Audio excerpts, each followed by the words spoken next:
Welcome back to another episode of Poetic Therapy, where I'm your host, Poetic Peace, and today we'll be discussing guidance, who needs it, how to find it, what is it. We got tea brewing, we got a conversation brewing, so let's get into it. So, what is guidance? Guidance is someone leading you in their understanding of what is the best option for you without actually dictating what it is you do. So, like, the opposite of guidance would be like control. So, control is whenever somebody is telling you what to do and they're making sure that you do exactly what you told them to do. Guidance is more so when someone is telling you what you should do, but giving you the option to act upon your free will and decide whether or not you'll do that thing. So, guidance would look more like I think you should versus control looking more like why didn't you do as I told. Like control would look a lot more like micromanaging, whereas guidance would look a lot more like admonition. And you're probably wondering what that is, right? So let's talk about it. So admonition is basically like reproofing somebody, but doing it in a really, really gentle way. So it may even be indirect. So like, let's look at parenting, for example, right? You have two types of parenting. You have parenting where there's admonition and parenting where there is control. Okay. So in those two situations, in situation one, um, the parent who is parenting through admonition, what you're doing is you're giving your child um basically like little life lessons of or things they should be thinking about to get better without actually telling them to do the thing, right? So let's say you have a child who is athletic, and so you tell them, like, they hear people telling them, hey, you're really talented, da da da. And so because they're talented, they become lazy in it and they rely solely on their talent. Well, a parent who practices admonition in their parenting style, they're going to say something along the lines of hard work beats talent when talent refuses to work hard, right? Because they're not telling their child, hey, you need to get up, you need to go run, you need to go exercise, you need to beat everybody else to the event. Like, they're not going to tell their child that. They're just going to say, hey, hard work beats talent when talent refuses to work hard. And so if the child is left with the choice, right? They can either choose to work really hard, right, and believe that hard work will beat talent if talent doesn't work hard, or they can take the opposite approach and say, "Hey, mom or dad doesn't know what they're talking about. I'm too talented for that. I'm too good for that," right? And they'll face their consequences down the road, but at current moment, the parent is giving them the option, hey, you have a choice. You have a choice, brother. You have a choice, sister. You know, you don't have to do anything. You can sit there and not work hard, but you can't be upset later when your competition catches you either, right? So that's admonition parenting.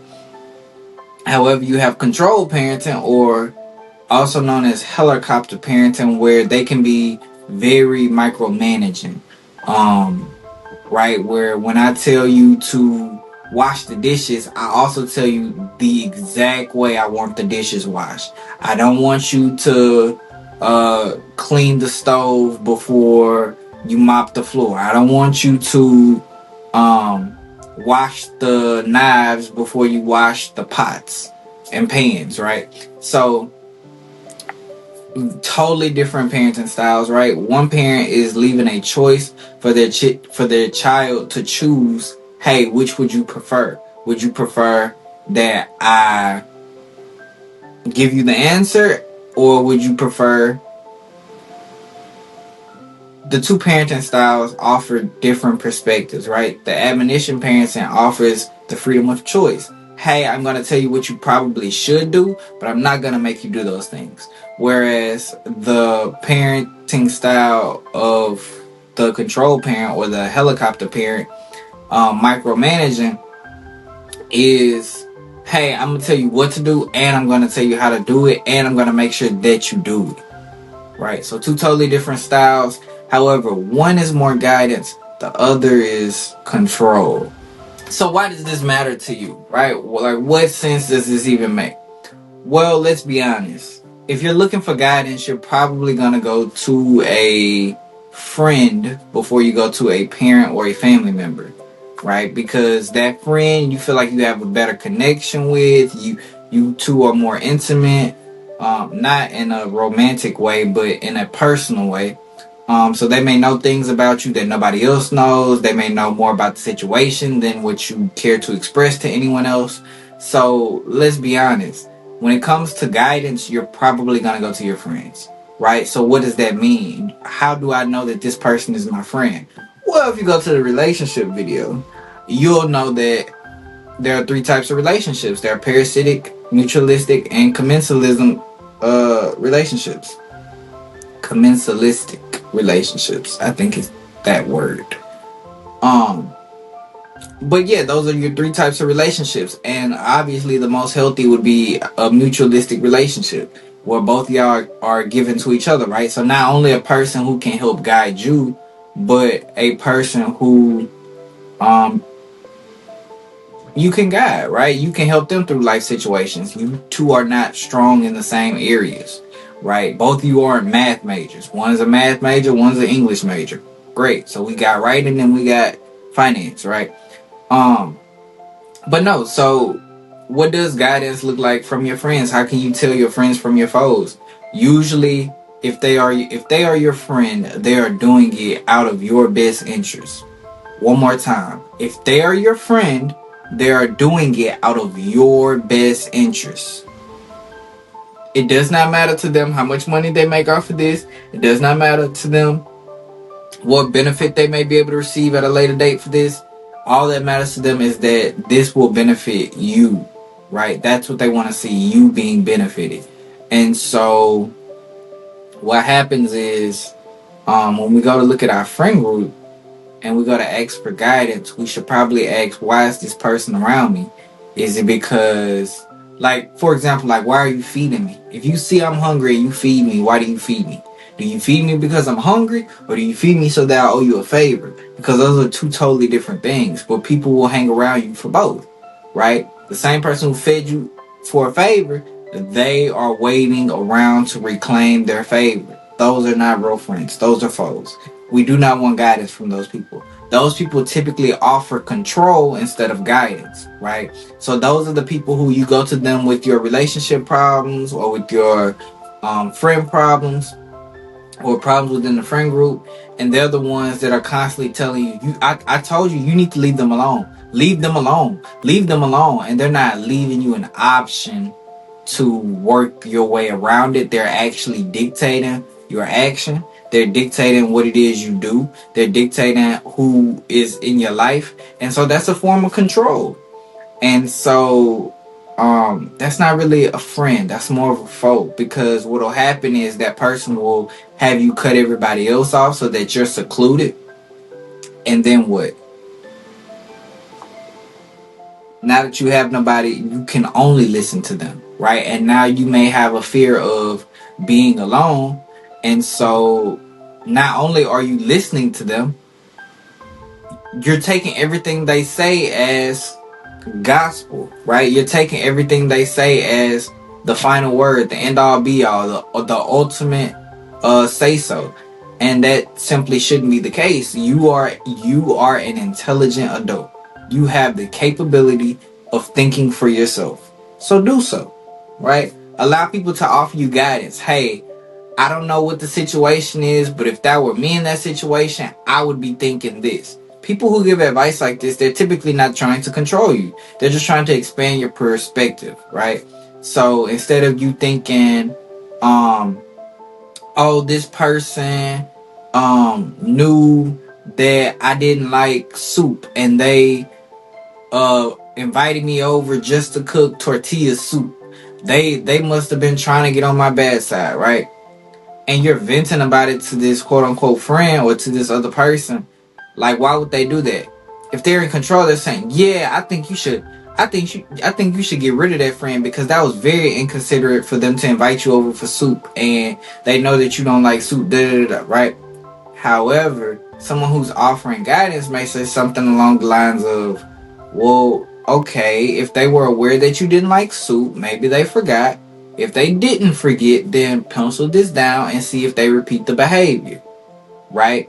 Because now I'm giving you the option to, hey, you can cut them off and be done with them. They made soup, right? But I'm also giving you the option, hey, if you would like to extend this friendship to a later date, then perhaps you should take note of what they did, but also not let it stomp you, not let it stop you um from being there for that person or from moving forward in life with that person still beside you. Because no, nobody is perfect, right? They could have made an honest mistake, they could have forgot, but who's in your corner? Like, who's listening to your problems? Is it somebody who's, okay, look, I'm gonna give you what I think we all seeing, and you smart enough to see it for yourself, so if you want to see it right now, you will. If you don't, you'll see it later. You'll see it later, right? Is that person in your corner guiding you? Or do you have the person who, hey, I told you to go 75 and a 75 and you were going 74. You need to speed up. You need to go faster. You need to, right? And they're constantly trying to control what it is you're actually doing. So that's why it's important to not only understand the difference between guidance and control, but also understand who is in your friend group. Who are you getting guidance from, right? If you like the video, don't forget to get your copy of the book, Poetic Peace, the Heartfelt Edition. It's available on Barnes & Noble. It's available in the link in description, honestly. But Barnes & Noble, Books A Million, wherever you get your books. Don't forget to like, comment, and subscribe on the video. Also, use your voice. Don't forget to use your voice. Alright, let's get back to the video. Now that we've talked about guidance and control, and we've talked about who you're getting your guidance from, right? Is it coming from friends or foes? How do you actually determine which one's the friend, which one's the foe? Because how do we know the foe isn't just acting like the friend to try and be looked at as the friend when really they're the foe? Mind-boggling, right? Well, here's the thing. I don't know if you believe in God. I do. And this is probably the part where most of y'all click off the video. It's okay. I promise. I love you anyway. Be back next week. Gonna have another fire podcast, right? Anyway. I believe in God. So, how do you know if a person is friend or foe?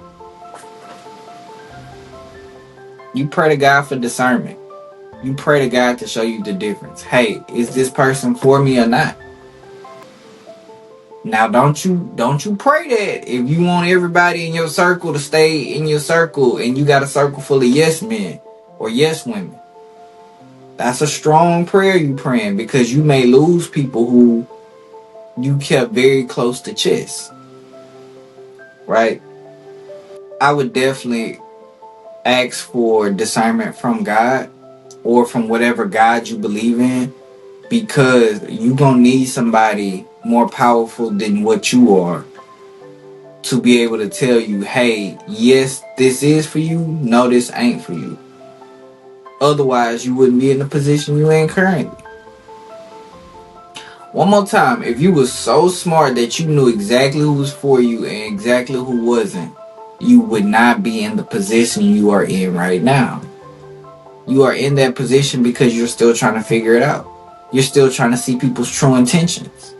And that's okay. These things take time. They come with time.